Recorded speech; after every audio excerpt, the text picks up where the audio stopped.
இன்று கேதார கௌரி நோன்பு தான் நம்ம எடுத்தோம். ரொம்ப பயபக்தியோடு எடுக்க வேண்டிய நோன்பு கௌரி நோன்பு. இன்றைக்கி தஞ்சாவூர்லலாம் சரியான மழைங்க. வெளியில் கூட போக முடியல. நோன்பு பொருள்லாம் வாங்குறது கூட கஷ்டமாக இருந்துச்சு. நான் எப்போதுமே நம்ம அன்பில் கோயிலில் தான் நோன்பு எடுப்பேன். எங்கள் வீட்டை பொறுத்த வரைக்கும் எண்ணிக்கைலாம் எதுவுமே கிடையாது. ஒவ்வொருத்தவங்களுக்கும் ஒவ்வொரு பழக்கம் இருக்கும். எங்கள் அம்மா வீட்டு சைட்லாம் பார்த்திங்கன்னா எல்லாமே எண்ணிக்கையாக இருக்கும். 21 மஞ்சள், 21 வெத்தலை, 21 வாழைப்பழம் அப்படிலாம் செய்வாங்க. சில பேர் 21 அதிரசம் அப்படியும் செய்வாங்க. அவங்கவுங்க பழக்கத்துக்கு ஏற்ற மாதிரி செய்வாங்க. இந்த நோன்பு இல்லாத வீட்டில் சில பேர் ஆசைப்படுவாங்க நோன்பு பிடிக்கணும் அப்படின்னு சொல்லி. கௌரி நோன்பு இருக்கிற வீட்டில் பார்த்திங்கன்னா அந்த அம்மா வீட்டிலே இருக்கிறதா ஒரு ஐதீகம். கண்டிப்பாக இருப்பாங்க. வீடும் பார்த்திங்கன்னா நல்ல டெவலப்மெண்ட்டு தெரியும். ஃபஸ்ட்டு பிள்ளையாருக்கு அர்ச்சனை பண்ண சொல்லுவாங்க. அப்புறம் மகாலட்சுமிக்கு அர்ச்சனை பண்ண சொல்லுவாங்க. அம்மா எவ்வளோ அழகாக இருக்காங்க பார்த்தீங்களா?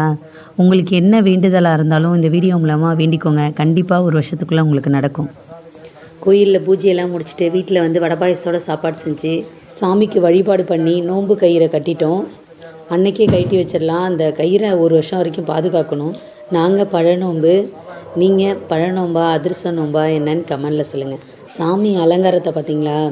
நம்ம ஏரியாவில் அரவிந்துன்னு ஒரு பையன் இருக்காங்க. சாமி அவ்வளோ அழகாக அலங்காரம் பண்ணுவாங்க. நம்ம வீடியோ பிடிச்சிருந்தா லைக் பண்ணுங்கள்.